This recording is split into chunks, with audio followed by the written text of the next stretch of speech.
Hey, everybody. Welcome to our fourth week. I'm like, how many weeks are in April? Our fourth week of Tuesday Tea. I'm here with Ashley. She is a dear colleague and friend. She's in my year-long business course. That's where we met, but she's also a badass clinical social worker and coach doing incredible things through her Holistic Alignment Therapeutic Wellness Center and her LLC. She loves to work with teens and women who want to just become well in all the ways that that means mind, body, spirit, etc. She is your girl for all things.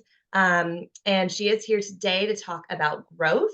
We've talked about power that leads to confidence, which then we step into action. And now, when we have all of those, we want to grow. We are doing these things to move forward, to see fruit, to feel like we're on the right path.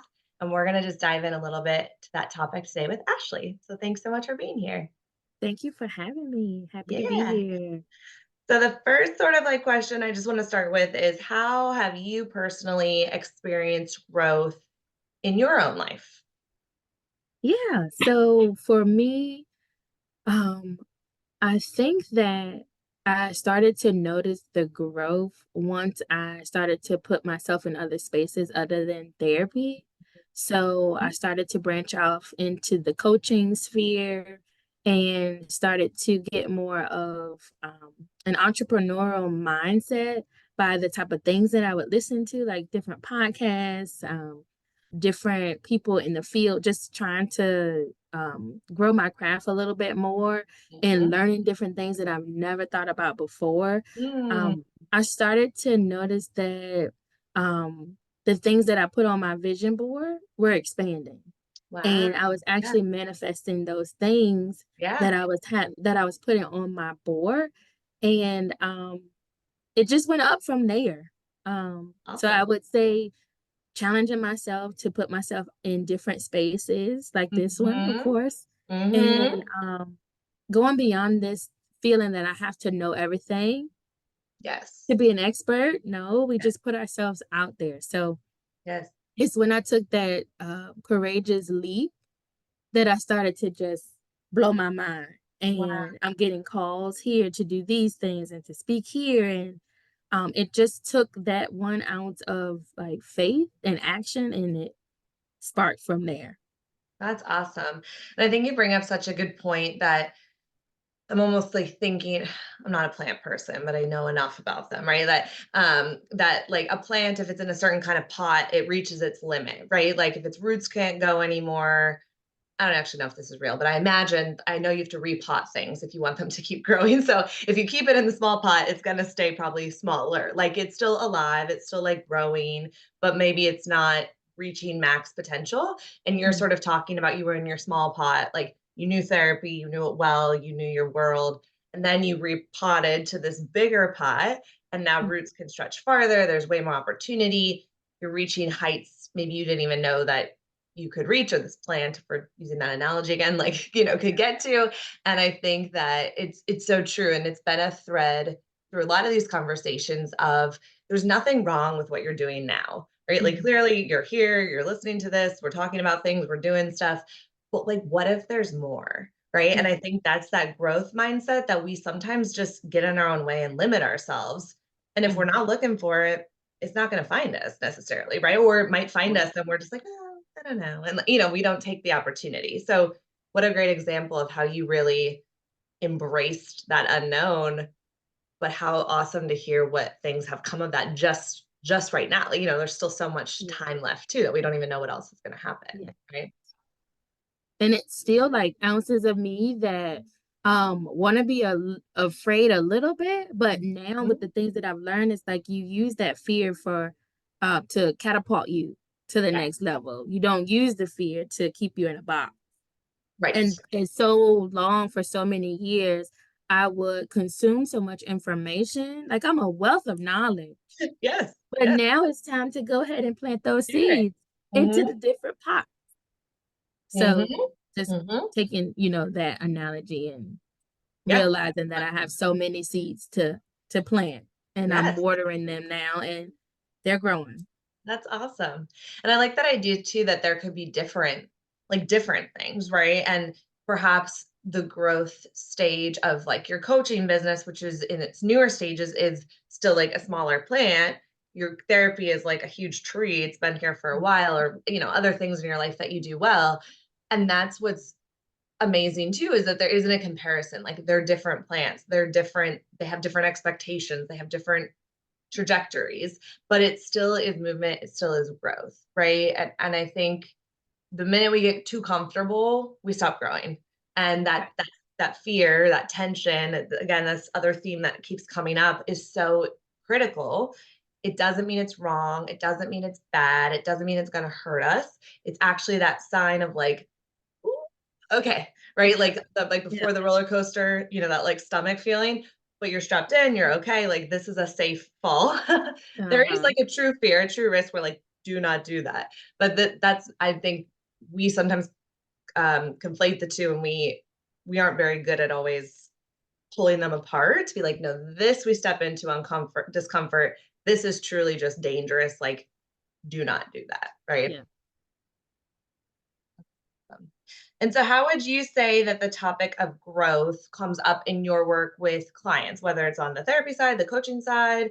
How do you sort of talk with your clients about this? How does it show up in what you do? So what I tend to see, I see a lot of women who come with a lot of um, history that basically impacts their concept of growth and what that looks like. Hmm. So I spend a lot of time hearing their story first. So I Okay. need to know the building blocks and the puzzle pieces that make you who you are and what has happened before started to work with you. And then we go in and we uncover those core beliefs or core limiting beliefs, is what I call them, Yeah. to really highlight what it is that is hindering you from getting to this place of growth that you want to get to. So I spend a lot of time with them, really pulling in the narratives that were told to them by Hmm. caregivers or partners or children or work.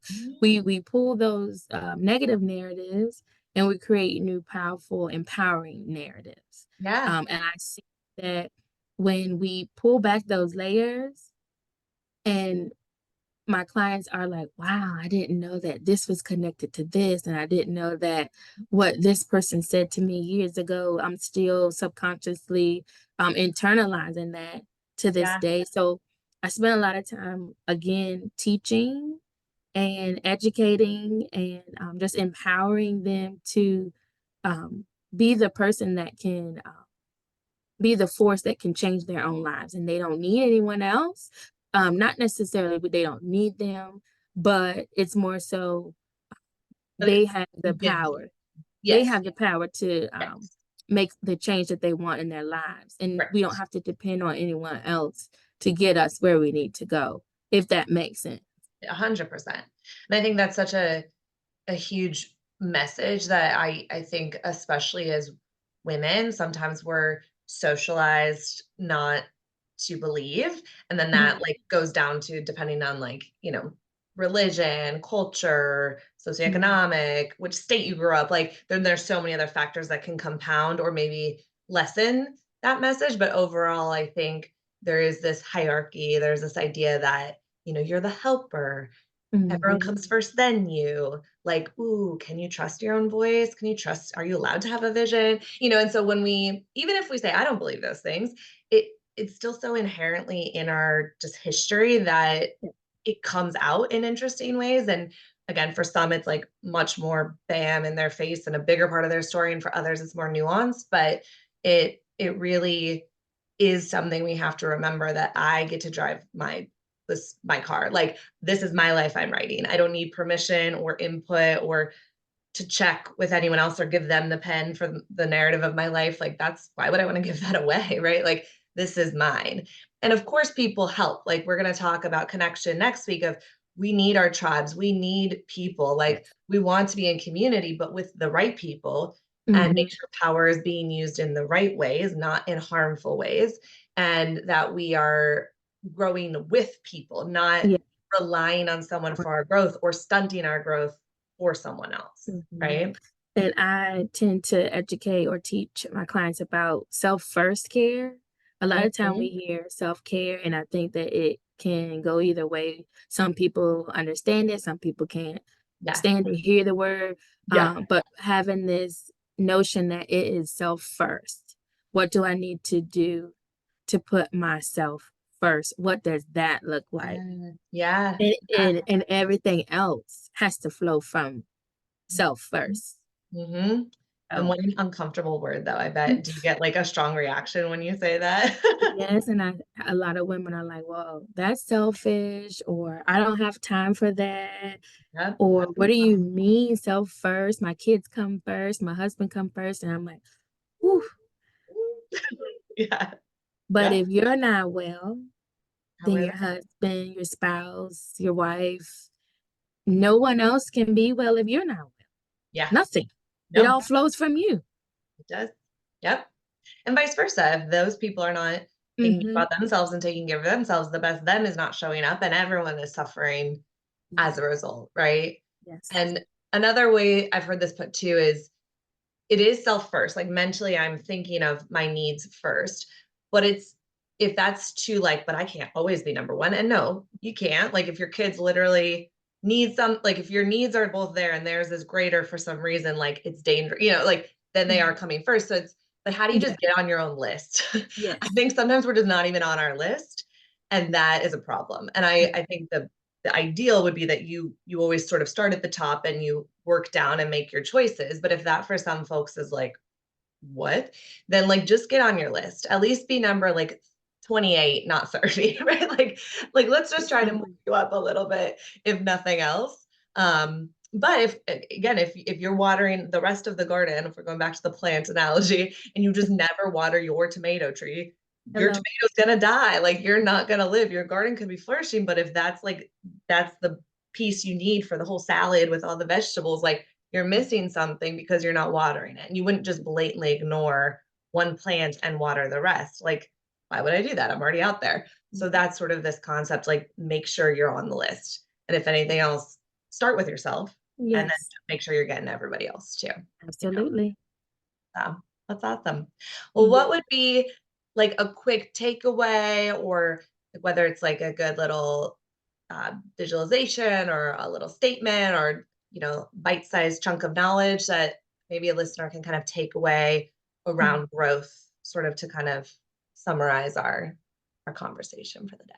So what I encourage everyone to do is always take like a little small brief inventory of where you are in different pillars of wellness in your life. So whether that's social, emotional, physical, Mhm. intellectual, financial, environmental, occupational, financial. Yeah, I know I gave you all of them. All of them. Just take a quick inventory. How am I doing in this area? Yeah. What do I need to do better in this area? If I am pouring a lot in one area, how can I move some things around so that I'm becoming a well-rounded individual and I'm pouring into all areas of myself, not just who I am socially, but what's my money look like? Um, What's my how am I doing? relationship? My Yeah, work. relationships, work. Yeah. Take those inventories, just like we go to the doctor to get those physical checkups. We got to make sure that we are doing our mental and our wellness checkups as well. So Yeah. that would be my encouragement to all of your viewers and your listeners. Take your 2 minute, 5 minute wellness checkup every so often and get the necessary resources you need based off of that checkup. And Hmm. this is a great place to start. Yeah. Yeah. And I think too, you don't have to change it all at once. And Right. sometimes just the information is a great place to start, right? So we're not too Yes. overwhelmed, like, oh God, now, it's like, but at least we know. And the more we know, the more we have the ability and power to do things.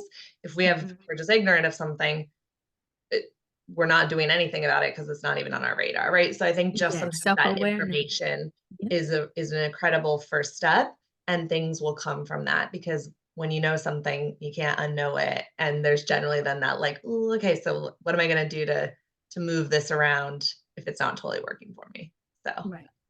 awesome. Well, where can people find you? What is there anything exciting that you want to let us know about?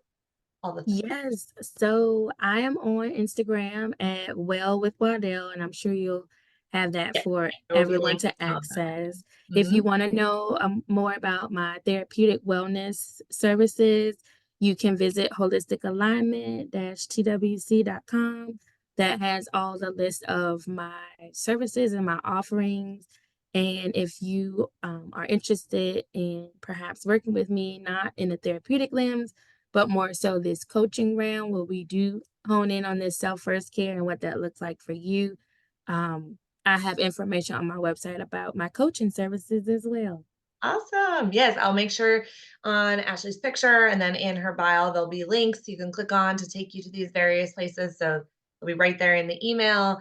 But thank you so much. Thank And do you you. also have like an assessment on your site Yes. that you So were kind on of my talking about? Yes, so if you go on my website, Mhm. there's a pop-up.